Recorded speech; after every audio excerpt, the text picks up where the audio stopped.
Salut les costauds, bienvenue pour cette 11e vidéo sur la chaîne Crypto Altero. Nous allons aujourd'hui faire un portefeuille de 15 crypto-monnaies, donc avec un portefeuille fictif que nous allons simuler, avec 1200 € d'apport pour essayer d'atteindre les 10 000 € en fin d'année. Donc voici la répartition que j'ai attribuée aux 15 crypto-monnaies. Donc j'ai commencé par du Bitcoin. Donc j'en ai pris pour 200 €. Voilà. Donc ensuite Ethereum pour 150 €. La troisième Solana est encore pour un montant de 150 €.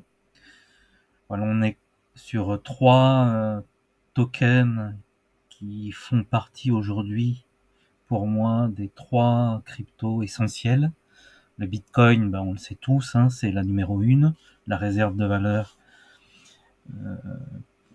et donc l'adoption grandissante en Amérique par les États américains, les ETF, l'achat par des sociétés privées qui sont cotées en bourse. Enfin bref, c'est l'avènement des cryptos dans la finance traditionnelle. Donc Bitcoin incontournable, il va stabiliser votre portefeuille. La seconde, Ethereum, sans laquelle il n'y aurait jamais eu toutes ces innovations, la finance décentralisée, le gaming sur la blockchain, le lending, enfin tout ce qui existe aujourd'hui en infrastructure a été créé par Ethereum. Solana, le challenger qui commence à surpasser grâce notamment au même coin sur ce cycle, donc qui fait beaucoup parler de lui, et avec des exchanges décentralisés qui ont vachement cartonné depuis le milieu d'année dernière, donc comme Radium.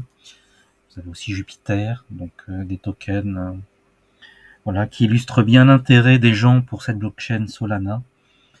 Les agents IA aussi qui vont dessus, toutes les narratives récentes, donc les jetons ou même coins comme on dit, comme le official Trump aussi sur Solana.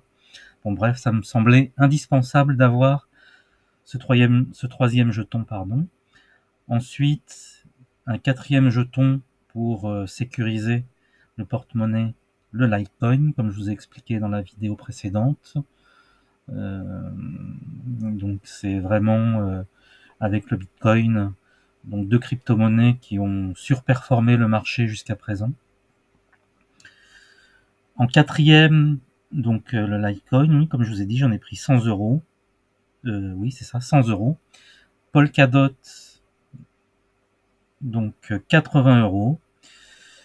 Injective 70, Cosmos Atom 70. Donc petit rappel, Injective, donc c'est des carnets d'ordre, donc une blockchain d'infrastructure pour développer des DEX, donc des plateformes d'exchange décentralisées. Donc elle fournit donc des carnets d'ordre, donc très importants. Voilà, Cosmos Atom, l'interopérabilité. Polkadot, j'ai pas révisé, je ne sais plus trop, mais je crois qu'aussi c'est de l'interopérabilité, si je ne me trompe pas. On peut aller voir ça. CoinGecko. Hop. On va éviter de dire des bêtises. Donc Polkadot. Et je crois que c'est le Made in America également. Donc narrative en vogue aujourd'hui. Polkadot. Donc plateforme de contrats intelligents. Donc bon, c'est toujours intéressant. Made in USA, donc en vogue. Layer 0, donc effectivement c'est de l'interopérabilité pour des transferts d'argent ou même de données entre blockchains. Donc un petit peu comme Cosmos et son IBC. Donc Polkadot, on voit que c'est quand même une crypto-monnaie pas mal capitalisée, donc avec quand même 7 milliards, c'est ça, si je ne me trompe pas. Voilà, plus de 7 milliards de capitalisation, 27e. On retourne à notre portefeuille, donc Polkadot, Injective, Cosmos Atom, l'interopérabilité. Cosmos Atom, d'ailleurs, je ne sais pas si vous connaissez DYDX, donc DYDX, pardon. J'ai vraiment un très mauvais accent. Donc DYDX est construit sur le Cosmos Hub, donc sur cet environnement-là. Il a migré parce qu'à l'époque, je crois qu'il était sur Ethereum, si je me trompe pas. Enfin, vous pourrez éventuellement me corriger. Donc il a fait le choix de cette blockchain d'infrastructure qui est géniale, qui est interopérable, qui a peu de frais, enfin des avantages qu'Ethereum n'a pas. Donc du coup, d'où ce choix stratégique de migrer DYDX, donc la plateforme d'exchange décentralisée où vous pouvez faire du futur, des effets de levier, voilà, donc shorter ou longer. Tout ça avec un portefeuille, par exemple si vous pouvez vous connecter avec votre MetaMask, donc sans KYC, donc identification d'identité, donc bon, c'est un choix stratégique. Ensuite j'ai pris le Jasmy, qui est on va dire le Bitcoin Bitcoin japonais, il me semble. Jasmy. Donc on sait que les États-Unis et le Japon, ils sont souvent en avance en termes d'économie sur beaucoup de choses. Donc IoT, donc c'est Internet of Objects, donc c'est très intéressant. DePIN, donc l'infrastructure décentralisée. IoT, c'est des capteurs, on va dire, qui alimentent en données les smart contracts des blockchains. Donc l'IoT, on entend beaucoup parler parce que ça commence à se développer. Vous pouvez avoir donc sur par exemple la météo, des prises de température, des choses comme ça. Bref, l'IoT, c'est des objets qui récoltent des données et les envoient sur la blockchain. Donc ces données utilisées par les smart contracts et donc faire des opérations en fonction des valeurs qu'elles reçoivent et des contrats définis. Voilà, donc Jamy, c'est une blockchain, vous voyez, qui a quand même un intérêt, une forte capitalisation, elle est dans le top 100, donc à ne pas négliger selon moi. Ensuite The Graph, donc plutôt de l'IA et de l'infrastructure, RT décentralisé, et de la logistique IA à l'époque. Est-ce qu'elle a évolué? Voilà, donc on est vraiment dans le domaine de l'IA et l'infrastructure décentralisée, infrastructure, proof of stake, donc économe en énergie, et en plus made in USA. Donc moi, c'est une crypto que je connais depuis pas mal de temps, donc j'ai pas investi au bon moment.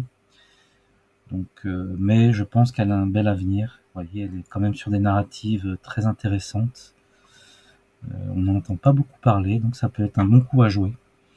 Et elle a énormément baissé, vous voyez, moins 23%, ça c'est sur 7 jours. Donc je pense que globalement aujourd'hui on est sur des points d'entrée quand même assez exceptionnels, même si pour moi on peut encore corriger un peu. On a une semaine à 2 semaines encore très volatiles avec les informations géopolitiques et contradictoires. Et aussi, je sais, une analyse approfondie, notamment d'Ethereum, me fait penser qu'il devrait y avoir encore une correction pendant plusieurs jours. Donc on verra. Mais quoi qu'il en soit, ça reste des points d'entrée aujourd'hui très intéressants. Donc, ensuite, Ton pour 50 euros. Non, pardon. GRT, donc 60 euros. Reserve Right, qui permet de créer des monnaies numériques, des stablecoins. Donc on sait que c'est un business très juteux. Tether, qui est le numéro 1, a réalisé 2 fois plus de profit en 2024 que BlackRock grâce à son business donc avec l'USDT. Donc, je crois qu'ils ont généré 12 milliards, quelque chose comme ça. Donc c'est énorme et donc tout le monde voit l'intérêt, la finance le voit et je pense que ça peut être un gros carton, ce RSR. Bah, Toncoin, on l'oublie un peu, il a aussi beaucoup chuté ces derniers temps. C'est un jeton, selon moi, tout en un peu ce que veut faire Elon Musk avec Twitter, sauf que eux, leur système existe déjà depuis longtemps et opérationnel. Ils ont déjà lancé des jetons à succès avec plusieurs millions d'utilisateurs. Donc des jeux comme Hamster Combat, enfin plusieurs. Donc vraiment, elle tombe un peu en désuétude et l'arrestation de son fondateur par la France n'a pas aidé. Mais justement, ça peut être un bon point d'entrée aujourd'hui, je pense. Donc je lui ai attribué 50 €. Render également de l'infrastructure GPU, 50 €. Virtual, allez, un agent IA, la blockchain d'infrastructure pour créer tous les agents IA. Donc ça peut être intéressant, même si elle peut retomber encore légèrement, mais je sais pas si on regarde sur si on regarde par exemple sur un mois, je pense que ça doit être une baisse de 70%, voire plus. On peut aller même sur CoinGecko pour voir. Sur, je veux dire, Bubble, Crypto Bubble aussi. C'est peut-être plus révélateur. Ouais, vous voyez, on est passé du début janvier de 4 à presque 1 $, donc divisé par 4. C'est assez hallucinant. Donc ça peut être un très bon point d'entrée, un premier point d'entrée. Voilà. Si on va sur Crypto Bubble,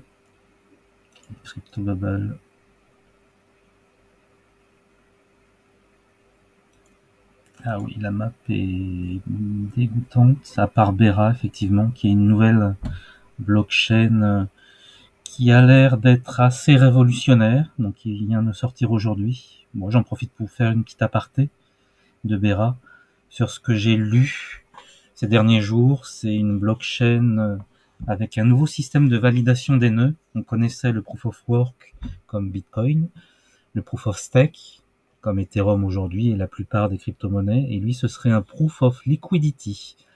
Donc voilà un autre protocole qui, d'après ce que j'ai compris, permettrait de valoriser les validateurs, mais aussi ceux qui apportent de la liquidité sur le protocole. Donc ce serait une espèce de jeu gagnant-gagnant pour tout le monde et pas une compétition comme on pourrait le retrouver dans le Proof of Stake, où c'est assez centralisé et tout le monde veut sa part du gâteau, et voilà. Donc ce serait un peu une révolution à voir dans le temps ce que ça va donner. Bien sûr, ne rentrez pas dessus tout de suite. Il faut observer le cours pendant plusieurs jours, semaines, mois, selon moi, avant de rentrer sur un projet tout récent. Donc nous cherchions Virtual, par curiosité, Virtuals, protocole 87e en capitalisation boursière. Donc effectivement, dans le mois, moins 70%. C'est assez fou. Voilà. Donc, et une petite dernière. Donc, qu'est-ce que j'en ai fait? CoinMarketCap, il est passé où?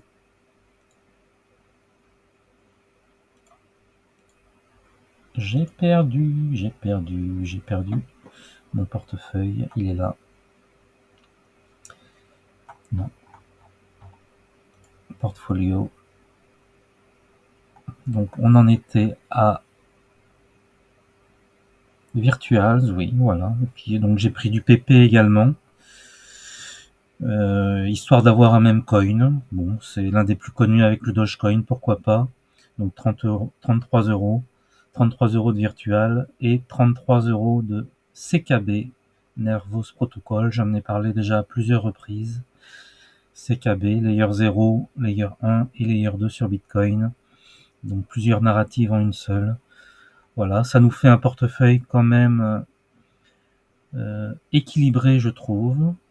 Si on regarde la partition globale, voilà, 16% de Bitcoin, 12% d'Ethereum, 12% de Solana, 8% de LTC, donc 24, 30, 40, 50% avec 4 cryptos principales, donc ça sécurise vraiment.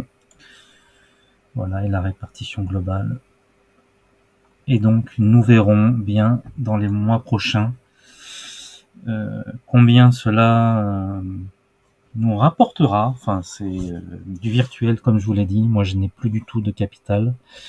Mais ça me semble aujourd'hui, selon mon point de vue actuel, une bonne répartition des actifs et avec un fort potentiel, je dirais presque x10. Donc l'objectif, comme je l'ai annoncé dans le titre, atteindre 10 000 euros. Voilà. Donc nous verrons bien.